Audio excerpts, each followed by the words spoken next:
Hey guys, it's Bridgie from Bougie Texas Barbecue, and it's officially National Barbecue Month.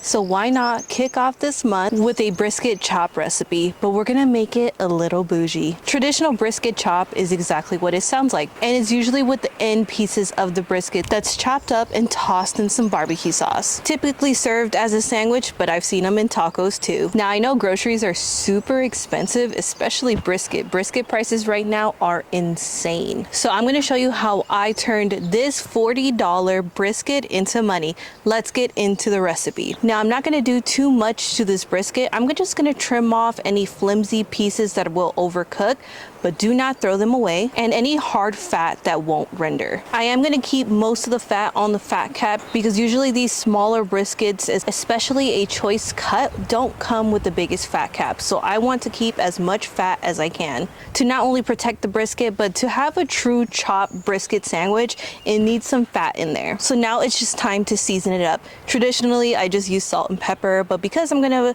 toss it into some barbecue sauce, I'm using this brisket rub. It is my favorite, and it's going to complement the barbecue sauce that I'm going to toss it in. You can use any brisket rub or just salt and pepper. It's 100% up to you.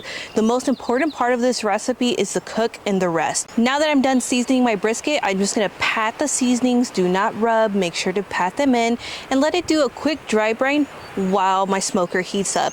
Today I'm going to be using Oklahoma Joe's Bronco. Once the Bronco is nice and heated, it's time to throw our brisket on. One good thing about smoking these smaller briskets is they cook faster, especially at a higher temperature.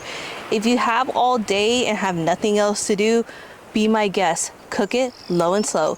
Today we're going a little hotter at 275 degrees, but my total cook time today was a little over 5 hours.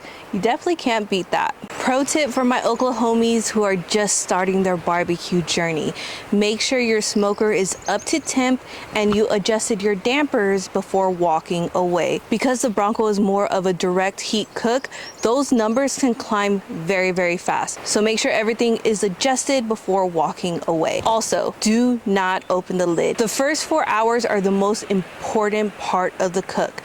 That's when all the smoke is gonna get infused in your brisket. So leave it alone. The Bronco knows what it's doing. Because these trimmings can easily overcook, I did wrap them at the 4-hour mark. I'm gonna use foil and some beef tallow to get them nice, soft, and rendered. And they're really only gonna need an additional 45 minutes before they need to be pulled off and rested. And I wanted to give y'all a sneak peek of how the brisket looks about 4 hours in. Now, if you notice during the trim, there was already a cut from the butcher. Now it's keeping this brisket pretty moist. So I'm not going to spritz at this point. You can tell from the bark, the brisket is good. It looks nice and moist. I don't need a spritz because I definitely want that bark to develop. If your brisket looks dry, and trust me, you will know the difference, at the 4-hour mark, you are going to start spritzing. I recommend every hour to 90 minutes. I threw the brisket in around 9 a.m. and it's a little over 2 o'clock and it is ready to rest and be wrapped.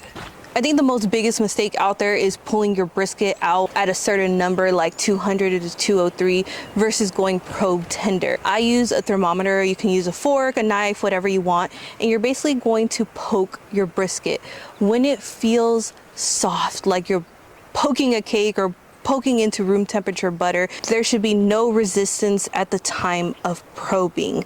Now, I do want to wrap this brisket in foil versus butcher paper so the bark gets nice and soft. And I'm just gonna wrap it in the beef tallow that I rendered down, that I trimmed off this brisket. Nobody says how much beef tallow you necessarily need to add. I like to add a lot, and again, there wasn't too much fat, so a little extra fat won't hurt. Now, another thing that I feel is not talked about enough is how long to rest your brisket. I know a lot of people out there rest for an hour to 2 hours.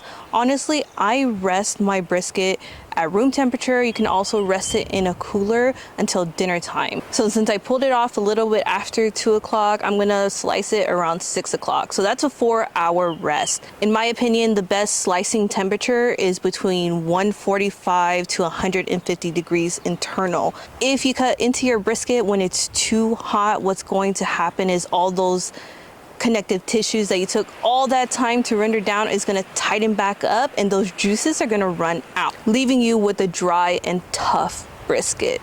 So if you ever wondered why you smoked it perfectly, but it still came out dry and tough, that's most likely why. I feel like I kept y'all waiting long enough, so let's get into slicing this brisket. As soon as I unwrap it, I feel how much more soft it is. And the bark was a little compromised, but that's okay because all we're gonna do is chop it up and all that flavor is still gonna get into the meat. So that's why I went with the foil wrap instead of a butcher wrap. And as I slice into it, it feels like money and it's still juicy. I'm not mad at it. Now, if the first slice didn't convince you, maybe this slice will. This is the end part of the brisket that was smaller and had a little bit of a point. It's nice, juicy, and you can see it is perfectly rendered. I am so happy with the results. All right, now I'm gonna finish chopping this up, and I basically like to chop it into bite-sized pieces and then hand shred the rest, almost like a pulled pork consistency, if that makes sense. And the very last step is just to toss it in some barbecue sauce. This step is optional, but I just love a good saucy chop. And that pretty much wraps up the recipe, guys. As always, the recipe and notes will be down below for y'all to reference. Till next time, guys, enjoy. Bye.